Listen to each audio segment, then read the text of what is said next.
Salut tout le monde. Bien pour une nouvelle vidéo, puisque ça fait un moment que j'en ai pas tourné une. Là je voulais faire une vidéo sur le travail après la maladie.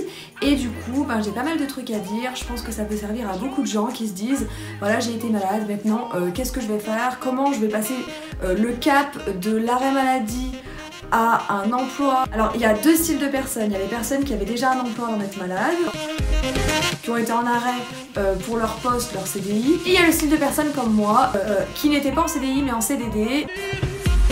Et mon CDD n'avait pas été renouvelé parce que j'étais contractuelle mois par mois. J'ai été en arrêt maladie. À ce moment-là, en fait, on est payé par la sécurité sociale. C'est des indemnités journalières. J'avais jamais été en arrêt maladie avant ça. Alors pour la première fois, j'ai fait fort. J'ai pas fait semblant. Toutes les personnes qui étaient en CDI avaient la possibilité de prendre un mi-temps thérapeutique. Donc c'est-à-dire travailler à mi-temps et être payé avec un salaire normal. Et donc ce n'est pas mon cas. Alors je me suis dit, il va falloir que je retravaille et que je casse l'arrêt maladie, trouver un autre emploi qui convienne avec mon handicap. Oui, j'ai un handicap, c'est le bras, le lymphodème. Donc il y a des gens qui voient rien, qui disent ton bras est super gonflé, tout ça. Si tu l'avais pas remarqué avant, c'est que non, il n'est pas plus gonflé que ça. Et effectivement, ça va. Il est un peu gonflé, mais sans plus. Donc du coup, c'est un vrai handicap. Vraiment, c'est quelque chose qui est handicapant. On ne peut pas forcer comme ça toute la journée dessus. Donc moi, j'ai décidé de retravailler en disant on s'en fout, je force dessus. J'ai vraiment envie de regagner de l'argent, retravailler. J'en ai marre d'être en arrêt maladie. Puis niveau finance, ça commence à être un petit peu showtime. Donc on reviendra sur le handicap après. J'ai commencé à chercher du travail. Donc j'ai cherché vraiment en me disant que je ne parlerai pas de mon lymphodème. C'était un peu flou pour moi aussi cette histoire de lymphodème. Je me suis dit pour le moment on s'en fout. Mais je voulais y aller soft, j'avais pas envie de faire un truc trop hard, mais j'avais pas envie d'être à mi-temps non plus. Parce que si je retravaillais, c'était pour avoir une paye qui puisse me permettre de vivre. J'ai envoyé plusieurs CV, je me suis pris énormément de portes parce qu'en fait j'ai eu l'hyper amabilité de parler du fait que j'avais été malade.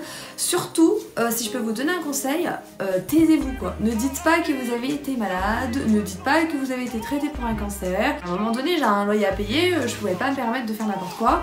Et du coup, à force de chercher, j'ai dit maintenant tais-toi, tu dis rien. Donc j'ai eu un entretien d'embauche et la personne avait l'air très ouverte et j'ai craqué, je lui en ai parlé quoi. Je me suis dit autant être honnête. Et elle avait envie de me donner ma chance. Elle m'a fait confiance, elle avait vraiment envie de me donner ma chance. Donc j'ai pu faire un remplacement que 2 semaines. J'avais vraiment adoré là-bas, c'était vraiment génial. Et après, j'ai retrouvé un contrat de 3 mois ailleurs. Donc c'était vachement physique. Je sais que mon corps n'aurait pas tenu hyper longtemps. Donc j'ai fait 3 mois. Le contrat était terminé, ça s'était très bien passé aussi, mais j'ai décidé d'en rester là pour le moment. Je pense qu'il faut y aller doucement, puisque vient la chose suivante. En fait, j'ai eu un rendez-vous donc à la MDPH, donc la maison du handicap. Quand ils ont reçu mon dossier, que tout a été traité, j'ai pu enfin avoir un entretien avec un médecin. Donc elle a décrété que oui, j'avais un réel handicap. Encore, moi j'avais un cancer du sein droit et non des deux, donc j'ai pas eu 2 curages auxiliaires. J'avais qu'un problème d'un côté. Même avec cette opération là, j'ai réussi donc à être déclarée travailleuse handicapée pendant 2 ans. Alors ça, travailleuse handicapée, mais c'est bizarre. On n'a pas besoin d'être sourd ou muet pour être travailleur handicapé. Sauf que du coup, la première année ne compte pas, puisque la première année c'était l'année des démarches. J'ai vu que ça a pris à peu près voilà, 8-9 mois. Donc ça c'est un petit peu la baise. J'étais chromée. Donc je dois refaire la demande en juillet s'il me la réaccorde. Pour mon accord d'ailleurs, qu'est-ce qui m'a marqué dessus? Je vais la retrouver, je vais vous dire.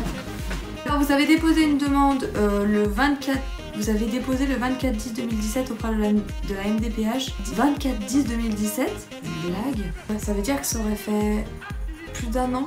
Non, bon, je sais pas, c'est ce qui est marqué. Bizarre. Décision relative à votre demande de reconnaissance de travailleur handicapé. La demande est accordée du 1er 03/2018 au 29/02/2020. J'ai le droit de travailler dans tout ce qui m'intéresse, dans la limite du raisonnable par rapport à mon handicap. Et par rapport à ça, j'ai le droit d'avoir des financements de formation aussi. Donc ça c'est top. J'ai rendez-vous le 5 février pour un entretien pour voir un petit peu ce que je veux faire, tout ça. Donc on verra comment ça se passe. Je vous tiendrai bien évidemment au courant de la suite des événements professionnellement où j'en suis. En tout cas, les personnes qui hésitent à déposer un dossier pour leur handicap, handicap, franchement n'hésitez pas. Mais je pense que ça peut être quelque chose de bien parce qu'après derrière il peut y avoir des financements de formation, des offres d'emploi en fait intéressantes. Il faut savoir que ça fermera pas de portes, ça en ouvrira d'autres. En fait, moi j'avais peur que ça me ferme des portes et que je puisse plus continuer à... Parce que moi du coup j'étais contractuelle, je faisais des remplacements, des CDD de 3, 4, 6 mois et du coup j'avais peur de plus pouvoir continuer à faire ça et actuellement je me sens pas capable de repartir dans un CDI puisque avant j'étais en CDI et j'ai envie de me sentir libre. Mais voilà, en fait ils ont des offres d'emploi que personne n'a accès. En tout cas, j'espère que j'aurai fait à peu près le tour. Je vous ai raconté un peu mon expérience. Moi si je peux vous donner des conseils, c'est vraiment de faire une demande à la MDPH si vous avez un handicap, si vous voyez que vous commencez à avoir un lymphodème, puisque pour les personnes qui ne savent pas, le lymphodème c'est le bras qui gonfle suite à peut-être la chimiothérapie, la radiothérapie et la chirurgie puisqu'on enlève des ganglions. Mais j'ai bien fait de le faire parce qu'au final on sait jamais, ça peut ouvrir que des portes. De toute façon c'est juste que ça prend un peu de temps de faire le dossier. Et après voilà, faut le refaire à chaque fois pour re-être déclaré. Les personnes qui ont un gros handicap, ils sont déclarés travailleurs handicapés un peu plus longtemps forcément. Alors si je peux vous donner un conseil, c'est vraiment de faire ce dossier là. Deuxième conseil, quand vous cherchez un poste, c'est pas la peine de vous étaler sur votre vie en disant que vous avez été malade, etc. Parce que les personnes s'attendent à quelqu'un complètement tout pourri, vraiment faut le dire, quelqu'un de mal, de vraiment pas top. Et si je peux vous donner un autre conseil, alors j'ai pas réfléchi au conseil que je voulais vous donner en fait, j'ai réfléchi comme ça. Franchement, si vous sentez que vous avez envie de retravailler, bah n'hésitez pas. Passez votre arrêt maladie le jour où vous trouvez du travail. Il y a quand même quelqu'un qui a osé me dire que c'était interdit par la loi de travailler avec un arrêt maladie. Pour une débile, je sais qu'on peut pas travailler quand on est en arrêt maladie. En tout cas, si j'ai pas répondu à toutes vos questions, n'hésitez pas en commentaire à me reposer d'autres questions. J'ai commencé à préparer une FAQ, donc une foire aux questions, pour faire une vidéo spéciale sur ça. Je vous avouerai que du coup, j'ai mélangé toutes les questions, j'en ai eu pas mal. Donc c'est où je vous réponds en commentaire, où je vous réponds en privé, ou la question passera dans la FAQ en fait. Donc voilà, n'hésitez pas s'il y a des personnes que ça intéresse. Le point que j'ai oublié d'aborder, c'est une question intéressante, c'est comment je me suis sentie quand j'ai voulu retravailler. J'avais un débordement d'énergie. Quand j'ai fini mon contrat, à peu près 3 mois et demi après du coup, sur tous les 2 contrats que j'ai fait, et ben je me sentais lessivée, épuisée, je me réveillais hyper tard le matin parce que j'étais KO.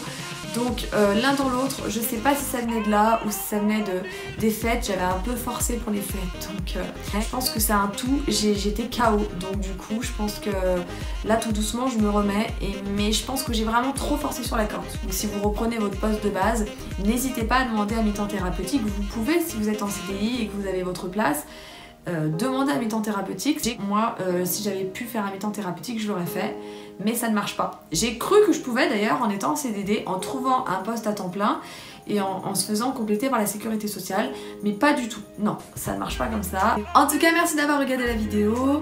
Merci à toutes les personnes qui me suivent. J'espère que du coup le nouvel élan de la chaîne vous fait plaisir. Les nouvelles vidéos que je fais, ça vous fait plaisir. N'hésitez pas à aimer la vidéo, à vous abonner à la chaîne, à me suivre sur les réseaux sociaux. Je vous dis à plus tard. Ciao ciao ciao ciao ciao ciao ciao ciao ciao ciao.